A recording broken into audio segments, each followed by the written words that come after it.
one way and show you the evidence. We want you to read that and understand that. Then we want to take the other view and interpret it that way so that you can at least understand how the other side looks at it and see that it is kind of a complex question to interpret. All right? We're not trying to shove our view down your throats. Okay? And then thirdly, once you've seen the complexity of the interpretation of these 16 verses, we want to put it in balance. And the balance is, A, this is the only place in the Bible in which head coverings is talked about. If it was all that important, if it was something that Christians should divide over and that we should be upset about and fighting one another about, which we shouldn't be doing anyway, but, you know, it's not like how to get saved, then it would have been all through the New Testament. It would have been mentioned at least in 2 passages of the Bible. Everybody see that? That's the balance.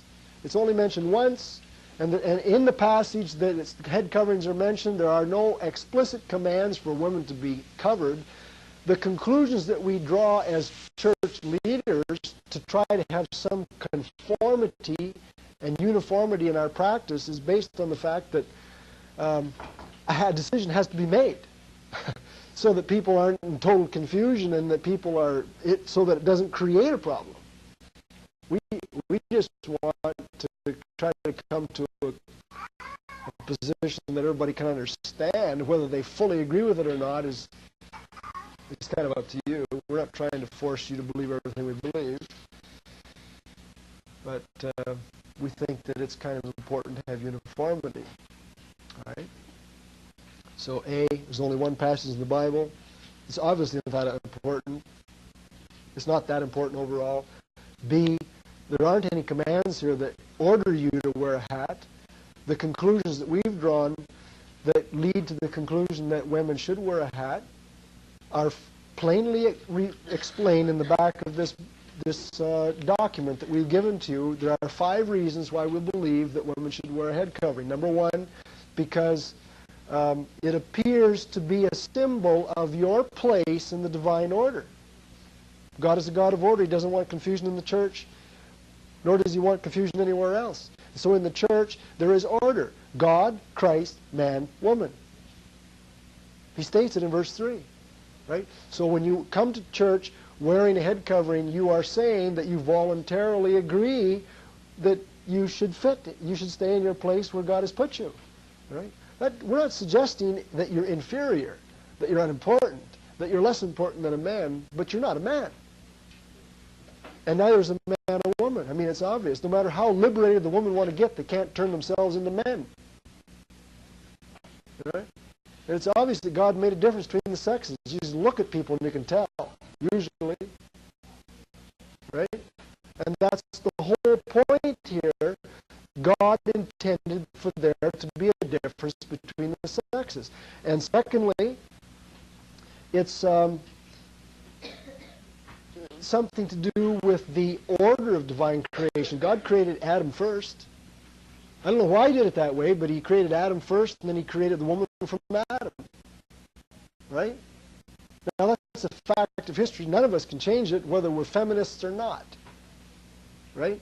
And Paul puts this in here as part of his basis for suggesting to the Corinthians that there is something that they should do. Right? Man came first in the order of creation, and then he goes on one step further and he says, why was a woman created?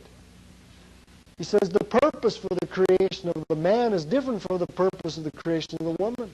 God created man to have fellowship with God, and he looked at man after he created everything. He says it's not good for a man to be alone. Man needs a helper. So he created the woman for the man. The man wasn't created for the woman. The woman was created for the man. And that he shows a fundamental difference in God's mind between men and women. And that's orderliness.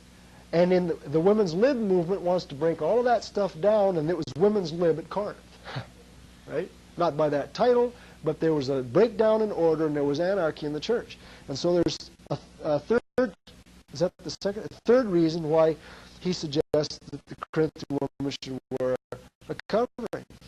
And fourthly, verse 10, For this cause ought a woman to have authority on her head because of the angels. And you can read the other view on this. Our understanding of this passage is that the very angels that we can't see, who are looking and observing all over God's universe, are very carefully watching the church. The angels watched Satan lead a third of their number into rebellion way back in the beginning. The very angels that saw Satan bring chaos into God's universe are alive today, and they're watching the church, and they're looking very carefully for signs of orderliness or rebellion in the church. And Paul says, hey, we have a responsibility as Christians to be a witness to the angels. So therefore, do what you have to do to show the angels that you want to remain in the place that God puts you.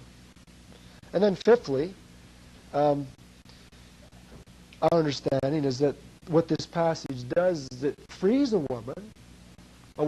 Women should wear coverings because then it frees you to worship God, prayer and prophecy, in the context of breaking of bread, equally with men.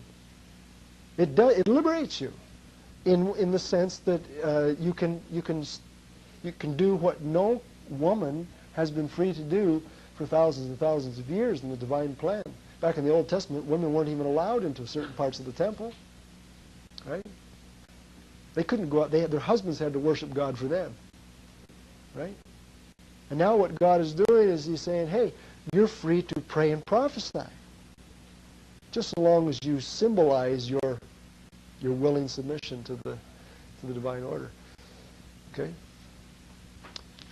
Now, because overall this is not the most important subject in the world, what we would like you people to do is to try to understand it. Secondly, if you really disagree with us, come talk with us. We'll try to explain it further. At least read what we've given to you. And since it's not that important overall, then why don't you just go ahead and do what we ask you to do, right? To save problems. You know, the whole point of the passage boils down to verse 16. If any man seem to be contentious, we have no such custom, neither churches of God. Christians ought to be trying to get along together, not looking for ways to get upset at one another, right? So this is a difficult passage. We all admit it. No two expositors come to the same conclusion. We as elders in this church are responsible to try to come to some kind of practical conclusion. We've come to the conclusion that we think that at least in breaking the bread, if you would like to worship God, equally with the men, that you wear a covering. And we would not legislate that every woman has to do it. I think that at the very minimum, our understanding of the passage is that it's wives in relationships to their husbands, right? At the very minimum, right? And we would limit it explicitly. You know, we would say, well, at least wear a covering at the breaking of bread. Now, the rest of it is up to you. Whether you want to wear a covering in the other meetings of the church, that's up to you. Right? In other meetings of the church, we do allow women the opportunity sometimes to pray or prophesy, don't we? I think that for the sake of consistency, anytime a woman has an opportunity to open her mouth in any meeting of any church, she ought to be covered. Right? That's our position. Right?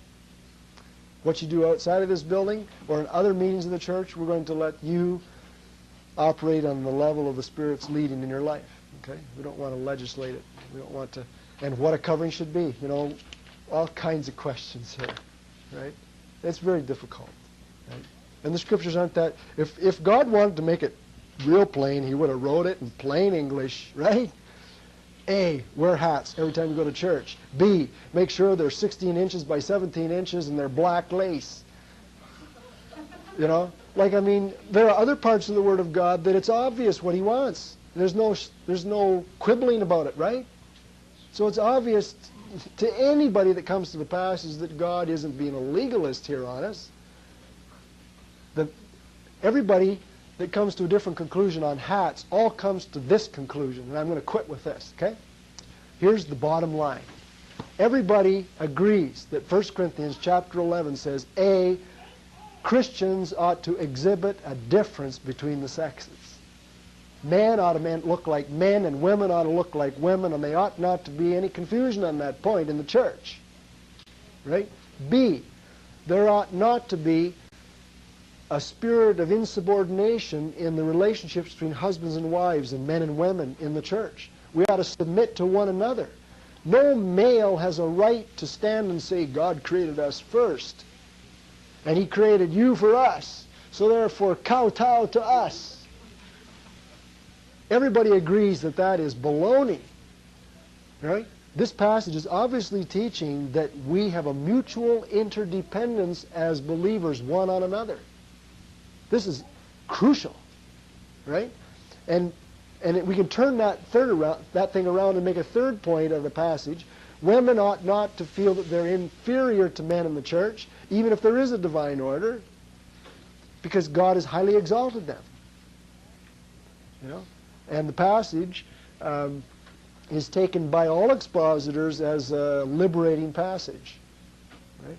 Instead of having to wear a veil, you've got hair. That's good enough. Paul was breaking tradition there. Verse 15.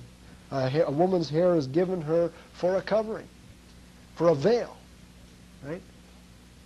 That isn't the hat that he's talking about, by the way. It's the only time the word is used in the passage. Right? But that's debated too.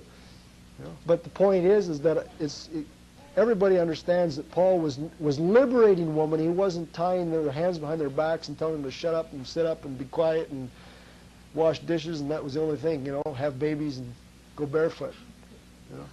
In the New Testament, husbands were told to love their wives, and they were to honor them. They were equal partners in prayer, right? And they were to honor them because, after all, every male comes out of the womb of a woman, and we're just as dependent men on women as Eve was on Adam. You know, God, that's what the passage teaches. We are mutually independent. So, let's try to get along on this, okay? Maybe we won't fully understand it. I haven't done a real good job explaining this tonight, but I do believe that I put 70 or 80 hours into this, okay? And the details are here.